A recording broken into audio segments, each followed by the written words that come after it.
안녕하십니까. 이제부터 법학개론 13번째 강의를 시작하겠습니다. 오늘은 리베럴리즘의 정리론에 대한 비판으로서 공동체주의, 페미니즘, 그리고 문화 다원주의에 대해서 약간 설명을 드리겠습니다. 오늘까지 좀 확인된 내용입니다만은 리베럴리즘의 정리론에 두 가지 방향이 있었습니다. 롤즈 이프, 존 롤즈 이프의 리베럴리즘은 크게 두 가지 방향으로 나갔다는 것을 전문의 시간에 확인을 했습니다만은 첫 번째는 자유를 강조하는가 또는 평등을 강조하는가 그 방향에 나갔다는 것입니다. 리베럴리즘의 틀고리 속에서 한편으로는 자유를 강조하는 그러한 주장, 또 하나는 평등을 주장하는 주장, 이렇게 나갔습니다. 자유를 강조하는 주장으로서는 대표적인 것이 이른바 신자유주의입니다. 리바타리아니즘 이렇게 부릅니다만 노지크, 하이에크 등이 제기를 했습니다. 자유가 중요하다. 마지막 근국에는 극가는 격자를 실현하는 데 나서지 말라. 모든 것은 시민사회에 맡겨야 된다. 시민사회의 자치 능력으로서 모든 것은 해결해야 된다. 따라서 규제 완화의 방향으로 나가자 하는 것이 신자유주의입니다만 이것이 정의롭다 이렇게 주장하는 생각으로 나갔습니다. 다른 하나는 평등을 강조하는 사상으로 나갔죠. 켄디 기대되기 평등주의 이렇게 불렀습니다만 대표적인 것이 드워기입니다. 드워기는 기회의 균등보다도 자원의 균등이 더 중요하다. 이렇게 해서 사회권 그리고 생존권을 더 자유보다 더 중요하다. 평등한 환경을 마련하는 것이 더 중요하다. 이렇게 해서 나가게 되었습니다. 이렇게 해서 하나의 흐름은 리베럴리즘의 줄거리 속에서 자유와 평등, 어느 쪽인가를 더 강조하는 방향으로 나가게 되었다는 것을 전번의 시간에 확인을 했습니다. 다른 하나의 방향은 리베럴리즘 자체를 비판하는 방향으로 나갔다 하는 것입니다만 그래서 전번 시간에 공동체주의 그리고 페미니즘은 문화 다원주의란 무엇인가 하는 것을 좀 정리해서 좀 과제로 좀 제출해달라 이렇게 제기를 했습니다만 오늘은 이 세 가지 사상에 대해서 약간 좀 해설을 하도록 하겠습니다. 먼저 공동체주의입니다만은 이것을 코미니타리아니즘 이렇게 부릅니다만은 리베럴리즘에 대해서 근본적으로 미문을 가지고 있는 주장입니다. 1980년대 이후에 좀 유행이 시작하고 오늘 코미니타리아니즘 상당 정도 인기가 있는 그러한 주장으로 되었습니다. 몇 대 전에 NHK에서 하크레츠키오시라는 그러한 방송이 있었습니다만 거기서 마이클 산데르가 나와서 공동체주의를 강의했습니다. 마이클 산데르가 바로 공동체주의의 제창자의 한 사람입니다. 공동체주의라는 것은 어떤 생각인가 하면은 현대 사회의 편리적 형상, 멸의현상에 말만 하자면은 3만 명이 자살한다든지 이렇게 잘 살고 있는 사회인데 좀 정신적으로 힘든 사람이 있다든지 여러 가지 그러한 현대社会 있지 않습니까? 근대 사회, 현대 사회의 서로 편리 형상의 요인이 어디에 있는가라는 것을 어떻게 말하고 있는가 하면 개인주의적 자유주의의 정의론의 그 기원이 있다. 이렇게 설명을 합니다. 저도 말씀드리면 개인주의, 개인의 자유와 평등 이것을 추구한 나머지 사회적인 편리 형상이 일어나고 있다. 이렇게 제기를 합니다. 그래서 이 해결을 위해서는 공동체가 부흥, 부활해야 된다. 이렇게 주장하고 진정한 자율적이며 자가적인 주체로서 사람이 공동사회 건설에 임하했을 때 비로소 정의로운 사회가 생겨난다. 이렇게 주장을 합니다. 이거 상당히 재미있는 주장입니다만은 이러한 사람들이 제기하고 있죠.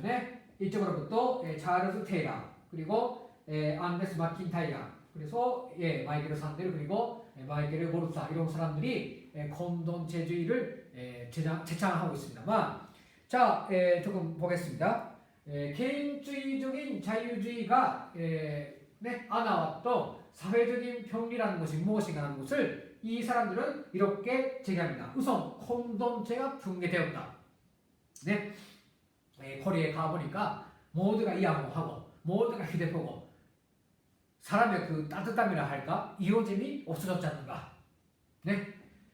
힘들게 살고 있는 사람에 대해서 관심도 없고 옆에서 사람이 죽고 있어도 거들어보지도 않고 그렇게 해서 산다는 정도로 다 같이 서로 돕고 이끌자는 그러한 사회가 없어졌지 않는가? 이거 공동체의 붕괴죠. 네? 그리고 인간관계가 휘박가 되었다. 현대사회입니다. 왜 그런가? 인간적 주체성이 빈곤화되었지 않는가? 이렇게 해서 사람이 정말 혼자서 고독하게 살게 되었는데 이거 정말로 행복이고 정의인가? 아니지 않는가? 이런 문제식을 공동체주의자는 가지고 있습니다. 그러면 왜 이러한 사회적 변리 현상이 나타나는가? 여담입니다만은週刊誌ね최근에는週刊誌의 그 정보로서 여론이 상당히 그 좌우됩니다. 생각이. 근데 원래는 공동체 같은 것이 있고 논의하는 마당이 있고 다 같이 의견을 공유하는 마당이 있으며週刊誌정도로서 사람의 머리가 사고가 흔들리지 않죠. 그런데 개인이 단절돼 있고 사람마다 고독하고 그러니까 텔레비든지 메디아든지週刊誌정도로서 사람들이 마야츠라를 해뿌리죠. 왜 그런가? 이 사회적 변리 현상이 왜 일어나는가? 왜 그렇게 고독한가? 왜 그렇게 힘든가? 왜 혼자서 고민해뿌리는가? 그 이유가 어디 있는가? 그 이유에 대해서 공동체주의자들은 근대적인 개인주의적인 자아관념, 지가관념에 문제가 있지 않는가? 이렇게 좀 분석을 합니다. 좀 어려운 이야기입니다만 간단히 말씀드리며 지가 내 자체가 어떻게 형성되었는가 하는 문제인데 근데 리베랄리즘은 개인은 개인으로 저놈이 있다 이렇게 하죠. 다른 사람 관계없이 내 자체만이 중요하다. 내가 중요하다. 내理想이 중요하다. 그런 주장인데 이러한 근대적인 개인이라는 것은 후가나기 지각이다.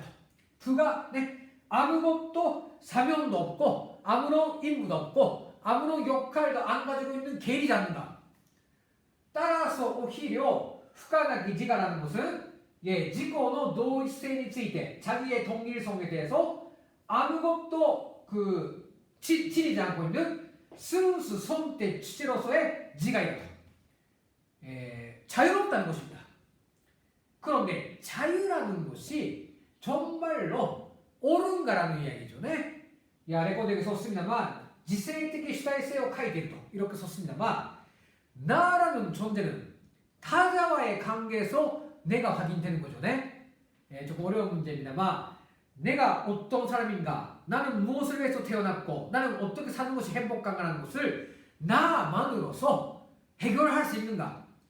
그렇지 않지 않는가? 타자가 있고 내가 속하는 집단이 있고 내가 자라왔던 그렇습니다. 역사가 있고 전통이 있고 나의 아버지가 있고 그 아버지가 있고 아버지가 있고 해가지고 사람이라는 것은 문맥 속에 존재하죠. 이것을 근대 개인주의는 부정하는 것입니다.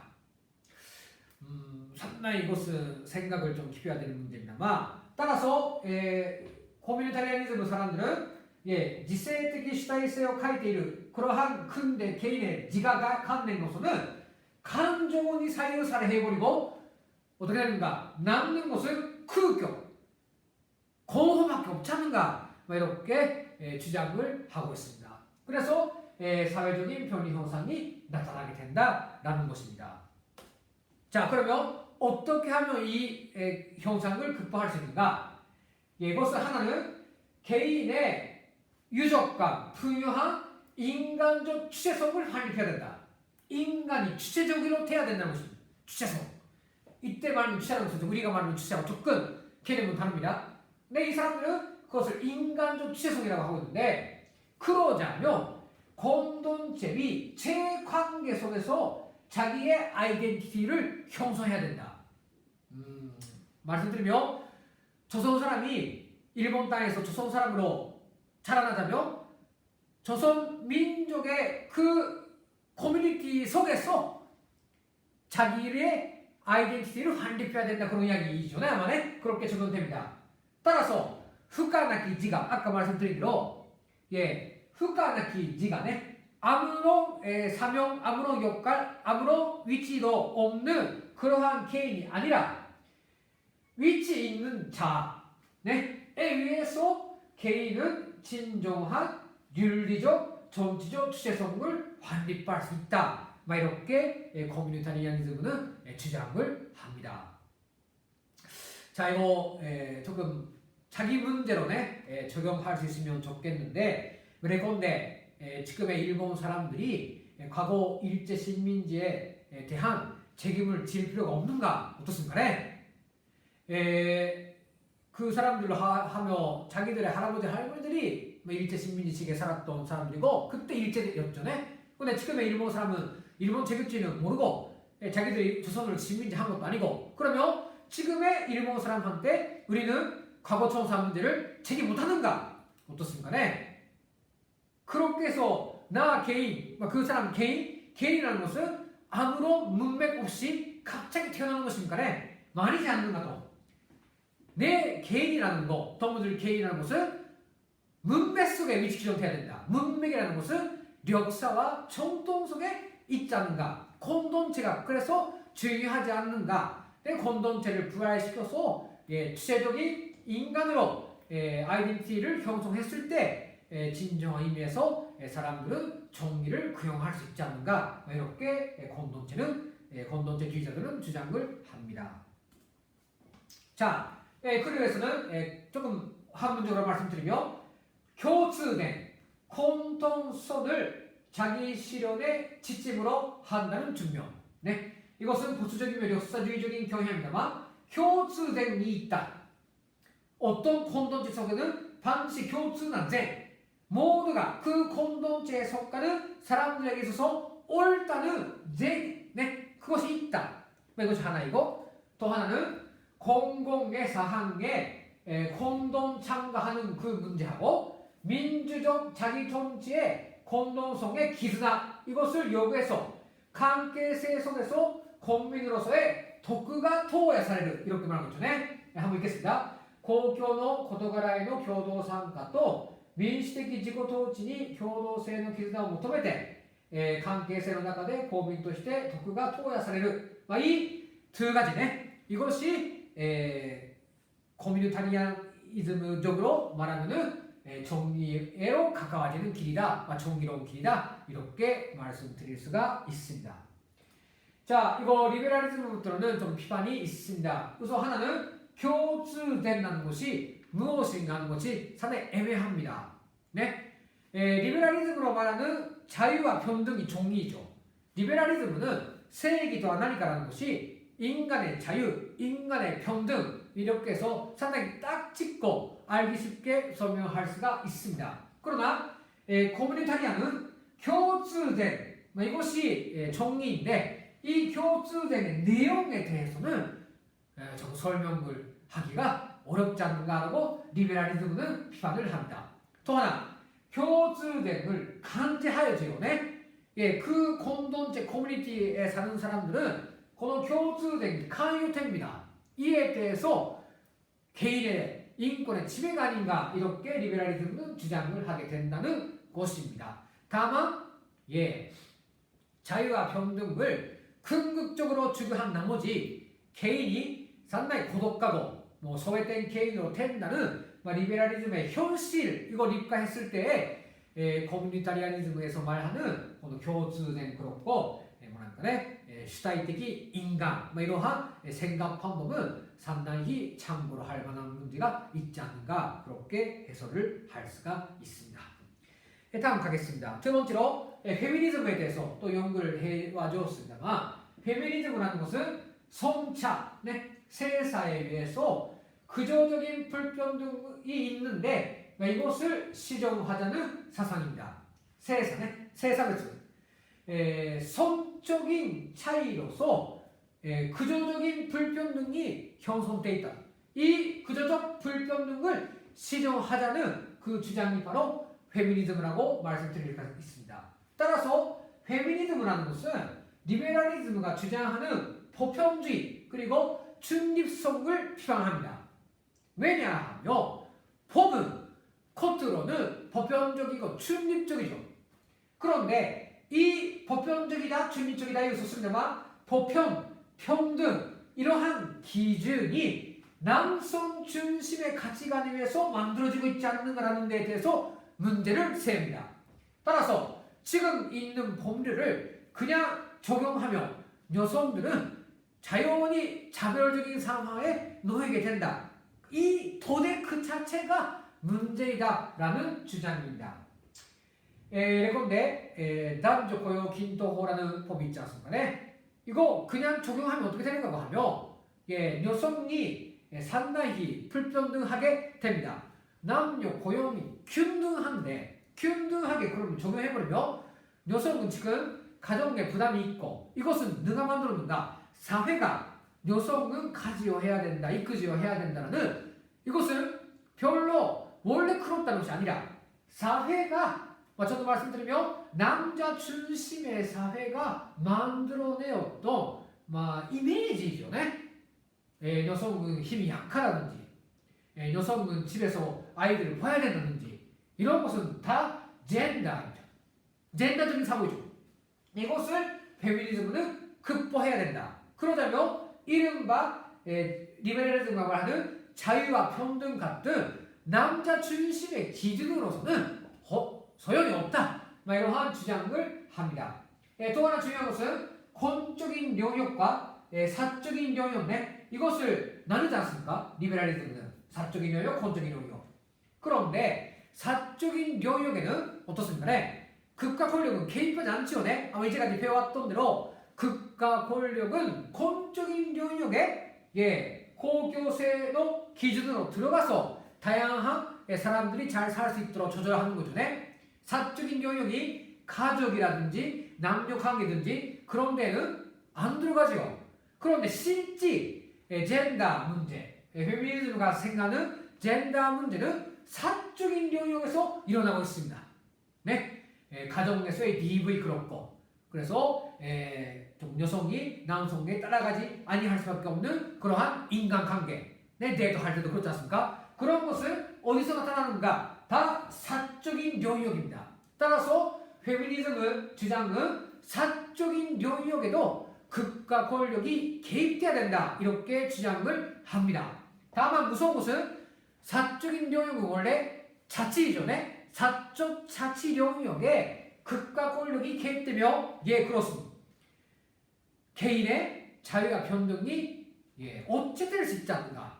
그러면 리베럴리즘하고 페미니즘의 주장이 모순되는 것입니다. 이거 어떻게 극복하겠는가 하는 것은 이후에 좀 과제로 드리라고 생각합니다. 이렇게 해서 페미니즘의 중요한 장소는 기존의 가치가 남성 중심으로 만들어져 있다는 것. 따라서 아무리 기존의 법률을 이거 평등하게 이거 적용하여도 남녀의 불평등, 구조적 불평등이 남아있기 때문에 이것을 지정해야 된다고 주장한 것이 특징이라고 볼 수가 있습니다.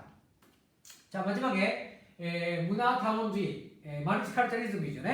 이것은 무엇인가 말하면 개인적 인권의 존중을 집단의 레벨에서도 요청하는 생각 방법입니다. 다시 말하면 어떤 의미인가 하면 조선사람이라는 민족 집단, 아이누라는 민족 집단, 류큐라는 오키나와의 민족 집단이 있죠. 그러한 민족 집단이 무엇입니까? 마이너리티이죠. 마이너리티가 마조리티에 의해서 차별당하고 또 억압당하고 있기 때문에 이것을 극복하자면 소수 민족의 이거 문화적 다원성, 다양성을 인정하는 정책을 펴야 되겠다는 주장입니다. 세계에도 이런 것이 많습니다. 이거는 제가 조금 전에 말씀드립니다. 중국 유럽면에 갔다 왔습니다만 유럽면에서는 중국 한족이 많이 살아있는데 거기 조선족이 있어요. 그래서 어떻게 되는가 하면 고요고이죠. 중국 말도 쓰지만 조선 말도 쓰고 코리아에 나가니까 간판 보니까 중국 말로 간판이 있으며 그 옆에는 반드시 조선 말로 간판이 있고 이렇게 해서 니카국어 표기를 법적으로 인정하고 있습니다. 이와 같이 문화다원주의를 정책에 도입하고 있는 나라들도 적지 않게 있습니다. 카나다의 케베크 외에 가면은 콘동 언어가 영어하고 프랑스어라는 2개국으로 되고 있는데 이렇게 해서 여러 나라들에서는 문화다원주의를 도입해서 그렇습니다. 다문화 공생적인 정책을 펴고 있는 그러한 나라들이 있습니다만 자, 이 사람들 주장은 뭔가고 하면은 인권이라는 것은 서양 가치관이다. 인권, 민주주의, 자유주의, 리본주의 이런 것은 다 서양의 가치관이기 때문에 그것을 받아들이지 못하는 나라에 받아들이라고 이거 강요하는 것은 이거 정말 임에서 인권 침해다. 문화의 다양성 인정해야 된다. 이렇게 주장을 하는 것입니다. 그런데 문제가 있어요. 문제가 뭐라고 하면 하나는 민족 집단 내부에서의 개인의 권리가 어떻게 되는가. 민족 집단으로 하나로서 그들이 해뿌리고 그것으로서 인권을 보장하려고 하기 때문에 민족 집단인지 소수 집단 내부에 있는 사상적인 그러한 차이는 사상될 수 있다는 위험성이 있고 다른 하나는 특정 민족 집단만을 의대하는 것이 어떤가라는 문제가 남아있게 됩니다. 하나 실례를 들면서 오늘 수업을 매정합니다. 이것은 정말로 있었던 일입니다. 위스콘 vs 요다 사건 이렇게 해서 이거 미국의 판례는 이렇게 씁니다. 이것이 원고 피고입니다만은原告도 히코부이죠.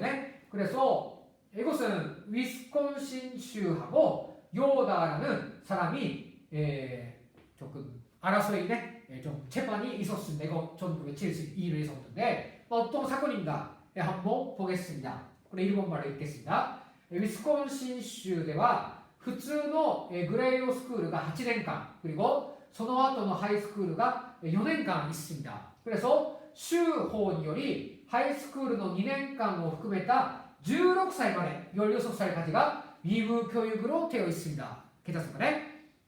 16살까지가 위무 교육이라는 주의 법이 있다 하는 것입니다. 여기 괜찮습니까? 그 다음 위스콘주의 그린군に住むオールドオーダーアーミッシュへ2人のこの親たちとコンサバティブアーミッシュメノナイトチャーチの한 명의この親がそれぞれ무엇을 했는가自分たちの子供子に15歳と14歳でハイスクールへの進学をやめさせたんだ。やめさせ州の義務教育法違反で罰金刑が下されへんで親たちはその州法の彼らへの執行は宗教的自由を侵害し違憲無効であるとして争ってで連邦裁判所はアーミッシュ側の主張を認めたっていう사건이 있습니다. 자, 말씀드리면 이 가족은 아미슈라는 소수민족의 그 신앙하는 종교를 믿는 사람입니다. 아미슈라는 것은 종교인데 어떤 종교인가 말하면 재밌습니다. 인간이 자연 상태에서 살아야 행복하다라는 그러한 종교입니다. 근데 자연 상태라는 것은 어떤 상태인가? 태양이 뜨면 일어나고 태양이 지면 잔다 그런 거죠. 따라서 이 사람들이 가장 경계하는 적, 무서워하는 적은 대신에 문명입니다. 문명에 의해서 사람들은 행복하지 않게 되었다. 인간의 그 서로 돕고 이끌면서 잘 사는 화목한 생활이 파괴되었다고 생각하고 있는 사람들입니다. 따라서 문명을 무서워하고 또 싫어하고 또 적으로 생각합니다. 그런데 문명이라고 어떻게 배양됩니까? 그렇습니다. 교육입니다. 교육을 통해서 문명이 배양되기 때문에 따라서 자기들의 아이에 대해서 위무 교육을 도중에서 그만두게 시켰다 하는 사건입니다. 자, 위무 교육이라는 것은 어떻습니까? 응당받아야 됩니다. 왜? 법으로. 받지 않으면 법률 위반입니다. 그렇죠? 왜? 누구나가 다 받아야 하니까 위무 교육이죠. 그런데 이 아미슈 집단, 소수 집단이죠. 민족적 소수이죠. 받지 못합니다. 왜? 그 종교의 교리에서 그 가르치심에서 교육을 받으면 안 된다는 것이 중핵적인 내용입니다. 교육을 받고 문맹을 알게 되면 문명을 알게 되면 어떻게 됩니까? 예, 행복하게 못한다는 거죠. 그래서 아이들을 생각해서 부모들이 교육을 그만두게 시켰다 하는 것인데 이것이 허용되는가 어떤가입니다. 아마도 일본에서 이 사건이 있었다면 명백히 일본의 재판소에서는 유죄로 되고 있습니다. 받기 오케이 이렇게 됩니다. 아마. 왜냐하면 일본 재판은 그런 거지 않습니까? 네? 왜義務教育 免除해서라도 종교의 자유, 소수민족의 문화의 중요성을 인정한다는 판결은 아마 일본에서는 나오지 않다고 생각합니다. 그런데 미국은 다릅니다. 미국에서는 반대 이렇게 나왔습니다. 네? 이것은 아미시에 설명하고 있습니다. 네? 먼저 아미시의 설명을 하겠습니다. 일본말 읽겠습니다. このアーミッシュという人々は世俗世界の影響を避け信仰と農業を中心にした持続的な자급자족입니다. 共同生活を送っている。自然と調和して生きることが彼らの信念であり、テレビもなければラジオもない、電話や自家用車もない、家も全部自分たちの手で建設する。質素ながら堅実な生活基盤と強い共同体的結束を持ち、政府の社会保障への依存も拒否するため、社会保障税の支払いも免除されている. 이렇게 설명되고 있습니다. 아까 말씀드린 그냥이네. 이렇게 해서 문명을 피하고 교육도 피하고 지난 옛날의 생활을 하고 있는 그러한 사람들을 아미시라고 합니다. 뭐 다만 재밌습니다만 최근에 이 아미시도 세세대 문제가 잘 해결되지 않아서 세세대 아미시는 뉴욕とかに 나간답니다. 그래서 자꾸 코카콜라하고 포테토 칩스가 고부를 합니다. 그러니까 역시 우리도 비슷합니다만 세세대 문제를 해결하는 것은 상당히 어렵죠. 네? 이렇게 그 아미시를 설명할 수가 있습니다. 아까 말씀드린 대로 일본에서는 아마 의무 교육을 받아야 된다는 판결이 나오리라고 생각합니다만 미국은 아닙니다. 아메리카連邦 最高裁는 어떻게 판결을 내렸는가? 아미시의 신고に対して 하이스쿨 교육과 重大な阻害効果を持つとし, 고급부에 가면 그 교육을 받으면 신앙에 대해서阻害 効果, 저해될 수 있다. 이거 해를 줄 수 있다는 거죠. 네? 그래서 また 아미시의 実践教育が子供の社会性と自活能力を養うのに十分であることは法と秩序を遵守し生産的活動に従事してきたアーミッシュ共同体の歴史が証明している. 이렇게 판단하면서 미국의連邦裁는 아미시親たちの主張を認めた. 이렇게 판결이 나왔습니다. 무슨 말 하고 싶었냐면 의무 교육을 다니지 않아도 좋습니다라는 상당히 그 다문화 콘센트적인 정책에 입각한 판결이 나왔다고 이렇게 소개가 할 수를 있습니다. 자, 이렇게 말씀을 드렸습니다만은 어떻습니까? 네? 저는 여러 가지 이 사건 판결을 보면서 두 가지 코멘트를 하고 싶습니다.